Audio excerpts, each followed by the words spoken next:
On Memorial Day weekend 2016, the Kentucky Steam Heritage Corporation hosted an open house and work session, the first opportunity for members of the general public to view the restoration process. Over 250 visitors from 22 states and 3 countries got to see the progress firsthand, and 40 Kishko volunteers participated in the work session.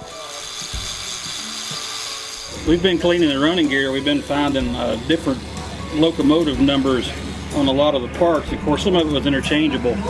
Like here we found the right side 2716 for this particular piece. And what's unusual is stamped in another place up here for the 2723, which was a little bit older sister.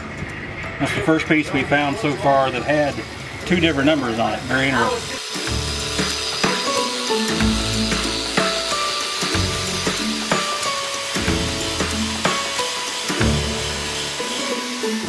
A majority of the work inside the boiler consisted of preparing the firebox for ultrasonic testing.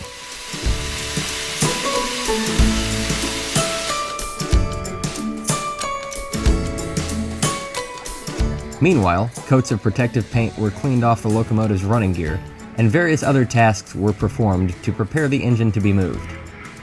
Lubrication of the engine and inspection of the bearings was an essential piece of the preparation for moving the locomotive to her eventual resting site.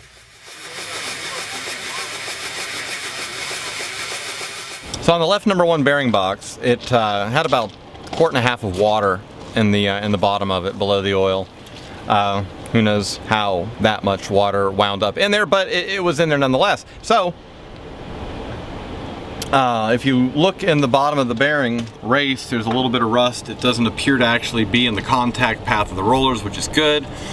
Elsewhere in the race, you can see some fogging of the ground surface of the races, which is a minor like water etching or like a micro pitting, and that may or may not be a problematic thing. You literally have to dismantle the bearing to know for sure how long it'll last. I mean, in its current condition, it's probably good for many tens of thousands of miles.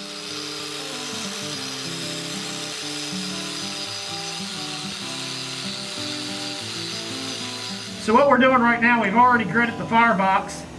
These are our horizontal and our vertical boxes. They're 8-inch boxes, and we're currently on the fireman side of the siphon. What we're doing is we're taking small samples just below each of the stay bolts. This is our telltale on our flex. What we're doing is just taking just a very small sample away from the bottom of the stay, just enough that we can do an ultrasonic testing with the probe. Prior to this procedure, we actually went through and we scaled the entire firebox. We wire wheeled it actually. It took us about 2 days to get the firebox ready. We still have some scale that's left over in certain areas, but about 98% of the firebox has been cleaned.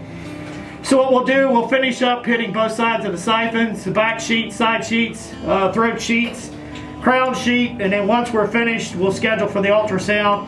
And again, we'll go by the blueprint on how thick do we actually have in order to either approve the sheets or condemn the sheets.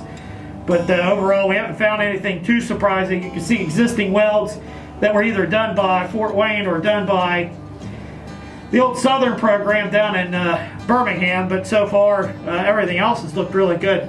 For more information, to make a donation, and to get live video updates of the restoration of 2716, visit www.2716.org and our Facebook page at facebook.com/CO2716.